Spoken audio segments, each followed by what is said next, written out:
What is up, guys? My name is Dakota, and today I will be going over my playback rig and specifically talking about the Phenyx Pro PTM33 4B.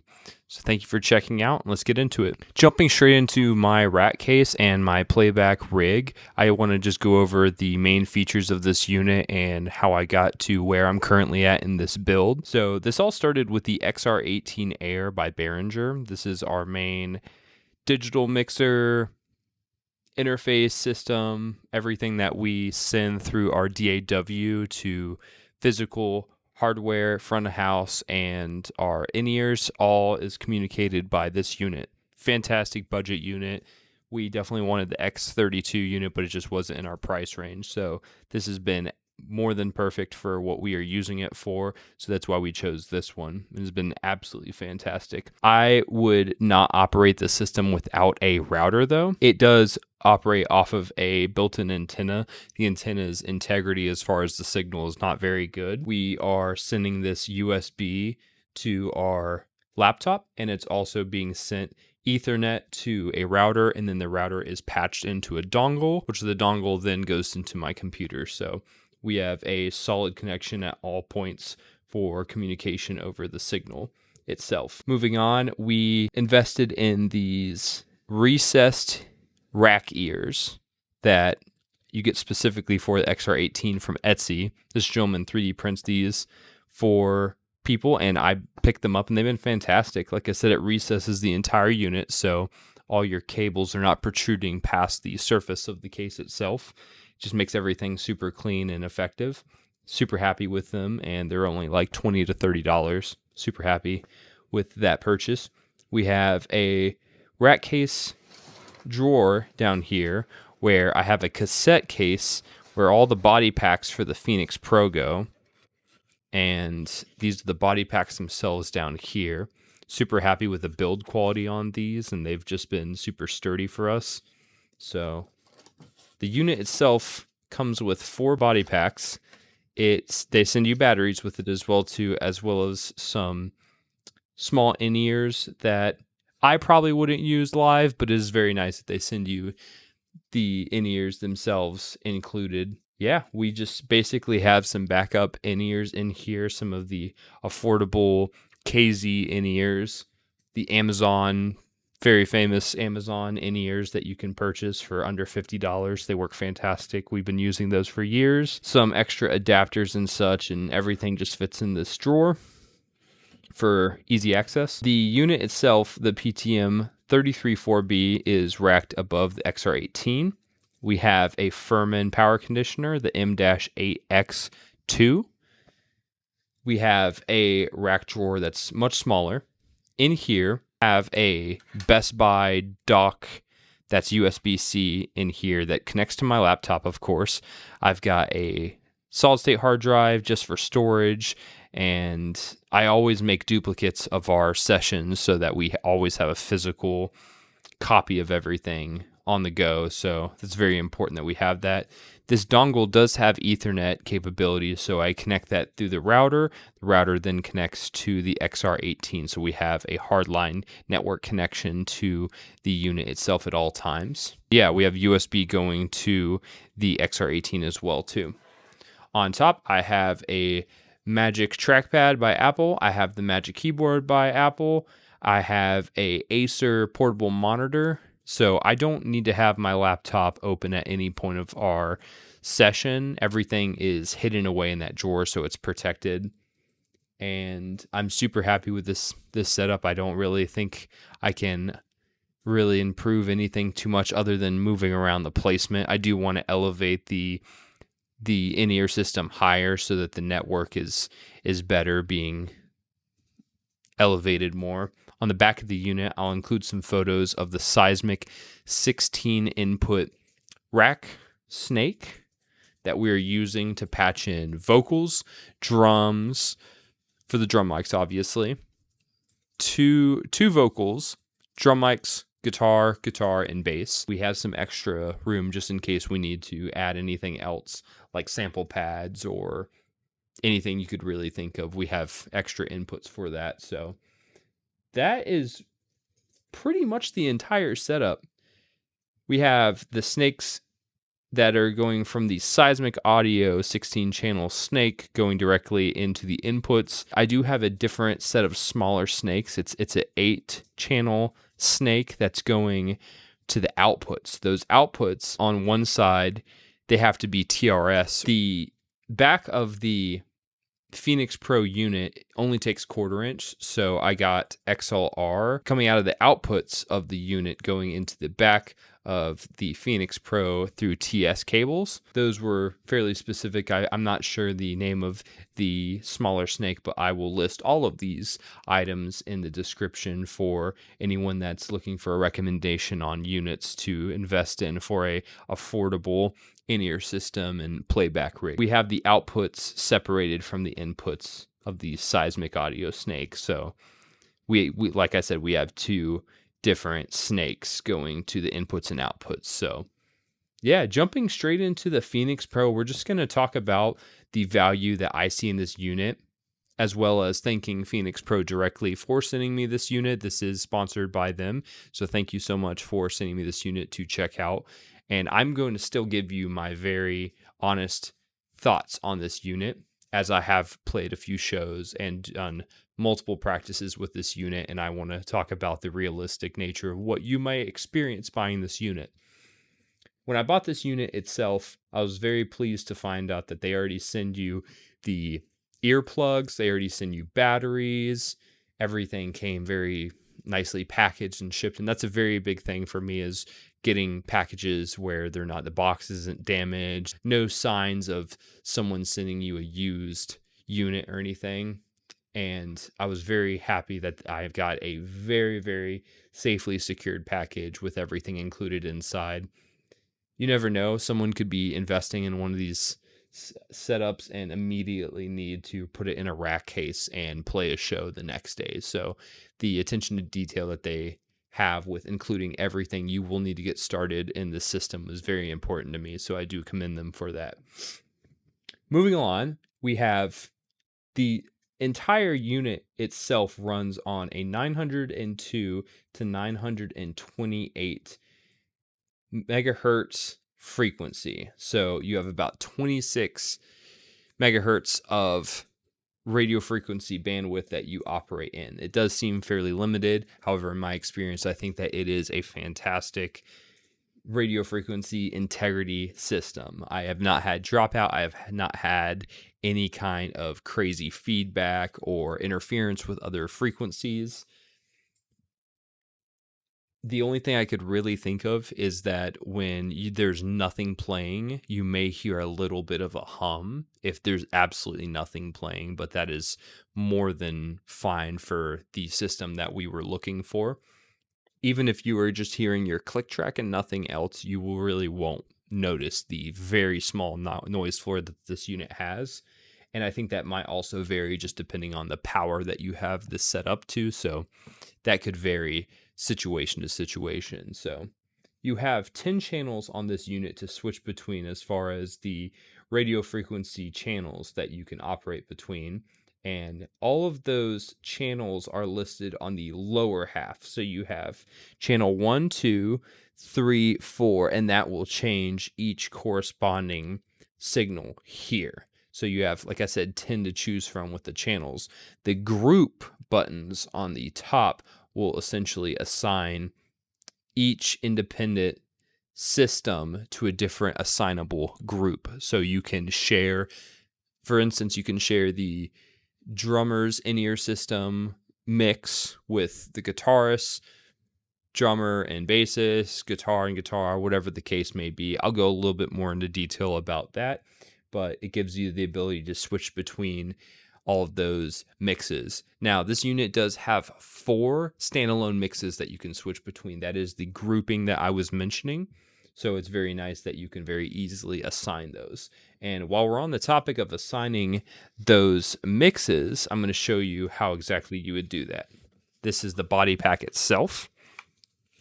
There's one button to operate everything on this unit. It is a potentiometer on the top, just a pot that you click to actually turn on. And after you turn it on, it is also acts as the volume. So there's no fancy buttons. You have one button of operation, which is the power, and simultaneously is also the volume, like I said. Right now, our frequency is, you can see the radio frequency integrity at the top here. I'll try to get some more pictures of that. And then you have audio frequency, so that will show you the actual range of volume that you experience, and so you can actually know if you're getting sound to a body pack even if you can't hear it. So we have group 1 and channel 1 here, and then it shows you the battery underneath. What I really like about this unit that I've experienced with other units, and I think this one does very well, is the scanning, the IR scanner. To assign this to one of the groups, it works so fast. Rescanning your body pack has never been easier in my experience. All you have to do is, for instance, we're on group 1, channel 1 right now. If we wanted to go to group 4, channel 6, we can see here that it's group 4, channel 6 on unit 2 right here. So we'll literally hit sync 2, and then we're just going to show this right in front of the unit itself. You don't have to be super close to it. And just like that, we switch from 1 to 1 to 4 to 6. Just that easy. It took a matter of seconds, and we were on a different mix altogether. Had no issues with dropout, like I said, or just cross noise between each mix itself. And it's a very fast just rescanning these units to each other. So I definitely commend them for that. Talking about the body pack as well, I'm going to go and turn this off. I bought some rechargeable AA batteries for this unit. Like I said, they do include AA batteries with the unit itself, which is very nice. However, I don't really ever trust regular alkaline batteries, so I always opt to go for rechargeable batteries. There's a pack on the back of my system that has 8 batteries in there, so you have 2 batteries for every unit, so it will take care of an entire band's in-ear pack, body pack. And I just thought that was a nice, crucial upgrade for us, because batteries are just always kind of a nuisance for me, trying to always power the systems themselves. So that's something I definitely recommend, is to invest in some quality rechargeable batteries. So that is just a small tip. Like I said, I wanted to mention that would be a awesome upgrade for you if you're interested in the system. All in all, this unit's also really nice because you have independent volumes on each of these. Now, these are connected to each one of the groups. So these volumes you can also adjust independently, which is really nice. You have the ability to switch easily between each mix via using the sync feature and scanning your body pack to a different corresponding mix. Like I said, you get 4 standalone mixes, and then you have 4 independent volumes for those mixes, which is very nice. As well as the body pack, you can adjust the mix volume on there as well. This unit is rated to have about 164 foot range. I think that's more than enough for the use that me and my band will be using it for. I think that is more than enough for any band looking to tour and play with a unit of this nature and on this budget. So I think that's a fantastic range for what you're paying for. I think the value is definitely there as far as what we've discussed so far with the integrity of the signal, and then the integrity of the range itself. I think I already mentioned the battery life on these ones being between 6 to 7 hours, but I think realistically I'm getting about 5 to 6 hours on a heavy rehearsal day using these body packs. And I can imagine that using different batteries will also slightly affect that as well too. So you have one transmitter, you can have as many receivers as needed, so expanding these could definitely be very easily if you're interested in doing so. You get 4 independent mixes, like I mentioned. You have volume control for every body pack. The last thing I really want to go over that's specific to this unit is the loop out feature. The loop out feature on this unit, as I mentioned before, this unit operates with a 1/4 inch connection on the back. This is a mono only system. Very, very important to go over that this is a mono only system. They do offer other units that are stereo, but this, however, only operates in mono, which is perfect for us. It'd be nice to have stereo, but we wouldn't necessarily utilize it right now. You have the 1/4-inch connection outputs on the back. However, the loop out feature allows you to patch multiple groups together to share mixes physically. This was really beneficial to us because we're limited in our outputs. We have 4 in-ear systems that we're utilizing, and we also have a bunch of outputs, one going to our drummer directly. He's hardlined. He does not use in-ear wireless system. We also send one front of house signal for synths, pads, ambient, swells, things of that nature. And then we lastly send another XLR to front of house so that we can send the 808s, bass drops, impacts, all those things to front of house.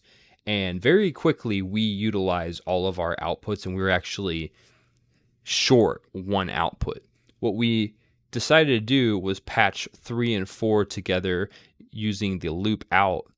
I was able to patch 3 into 4, combining a signal to go to both of the guitars. So me and my guitars hear the exact same thing, which is perfectly fine. We intended for that to be the case so that we could save an output for an additional send to front of house.